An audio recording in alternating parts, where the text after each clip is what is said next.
श्री शिवाय नमस्तुभ्यम। हर हर महादेव, जय भोलेनाथ। स्वागत है आप सभी का आपके अपने चैनल ज्ञान अर्थ में।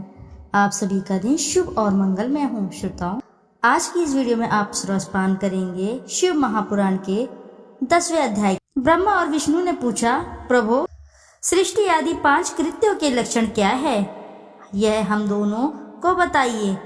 भगवान शिव बोले, मेरे कर्तव्य को समझना अत्यंत गहन है, तथापि मैं कृपा पूर्वक तुम्हें बता रहा हूँ। सृष्टि, पालन, संहार, तिरोभाव और अनुग्रह मेरे जगत संबंधी 5 कार्य हैं जो नित्य सिद्ध हैं। संसार की रचना का आरंभ सृष्टि कहलाता है।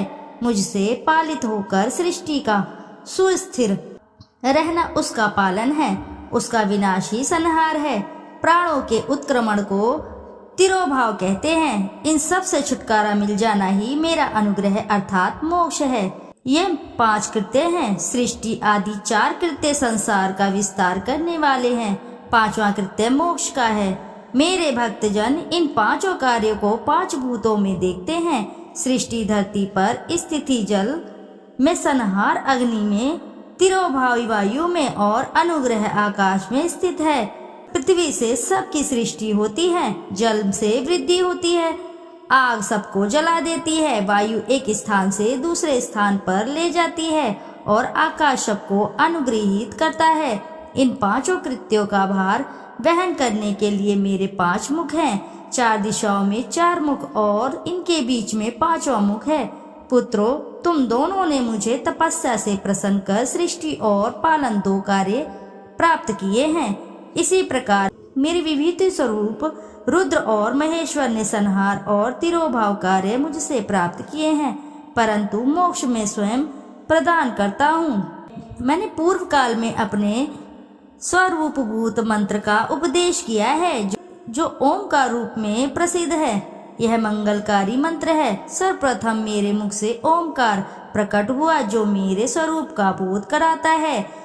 इसका स्मरण निरंतर करने से मेरा सदा ही स्मरण होता है। मेरे उत्तरवर्ती मुख से आकार का, पश्चिम मुख से उकार का, दक्षिण मुख से मकार का, पूर्ववर्ती मुख से बिंदु का तथा मध्यवर्ती मुख से नाद का प्रकटीकरण हुआ है। इस प्रकार इन 5 अवयवों से ओमकार का विस्तार हुआ है। इन 5 अवयवों के एकाकार होने पर प्रणव ओम नामक अक्षर उत्पन्न होता है। जगत में उत्पन्न सभी स्त्री पुरुष इस प्रणव मंत्र में व्याप्त हैं। यह मंत्र शिव शक्ति दोनों का बोधक है। इसी से पंचाक्षर मंत्र ओम नमः शिवाय की उत्पत्ति हुई है। यह मेरे साकार रूप का बोधक है। इस पंचाक्षर मंत्र से मातृका वर्ण प्रकट हुए हैं, जो 5 भेद वाले हैं। इसी से शिरो मंत्र सहित त्रिपदा गायत्री का प्रकाट्य हुआ है। इस गायत्री से संपूर्ण वेद प्रकट हुए और उन वेदों से करोड़ों मंत्र निकले हैं। उन मंत्रों से विभिन्न कार्यों की सिद्धि होती है। इस पंचाक्षर प्रणव मंत्र में सभी मनोरथ पूर्ण होते हैं। इस मंत्र से भोग और मोक्ष दोनों प्राप्त होते हैं।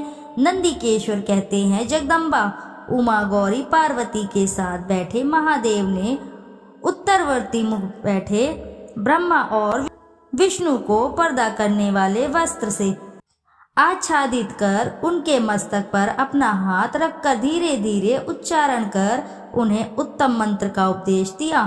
3 बार मंत्र का उच्चारण करके भगवान शिव ने उन्हें शिष्यों के रूप में दीक्षा दी।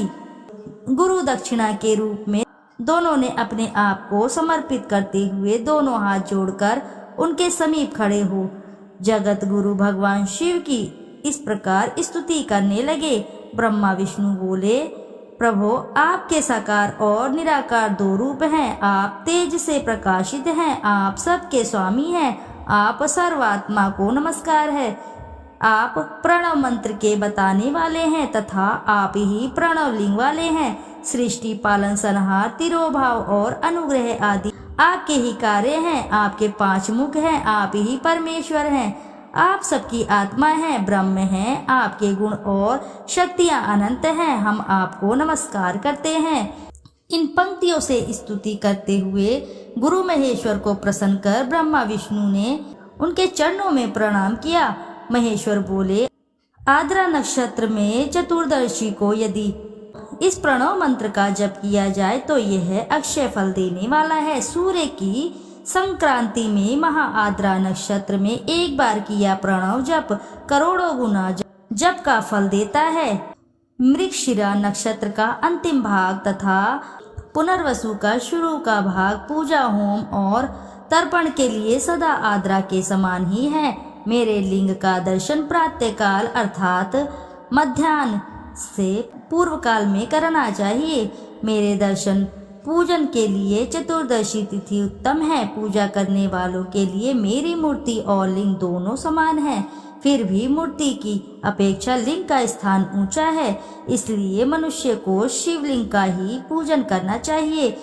लिंग का ओम मंत्र से और मूर्ति का पंचाक्षर मंत्र से पूजन करना चाहिए। शिवलिंग की स्वयं स्थापना करके या दूसरों से स्थापना करवाकर उत्तम द्रव्यों से पूजा करने से मेरा पद सुलभ होता है। इस प्रकार दोनों शिष्यों को उपदेश देकर भगवान शिव अंतर्धान हो गए। इति शुभम। प्रेम से बोलिए शिव महापुराण की जय। श्रोताओं, यदि आपको आज की कथा अच्छी लगी है तो वीडियो ज़रूर लाइक करें और साथ ही चैनल को सब्सक्राइब करें और एक बार अपनी सच्ची श्रद्धा से कमेंट बॉक्स में लिखें जरूर। हर हर महादेव, जय भोलेनाथ। फिर मिलते हैं हम आपसे, जब तक के लिए नमस्कार श्रोताओं।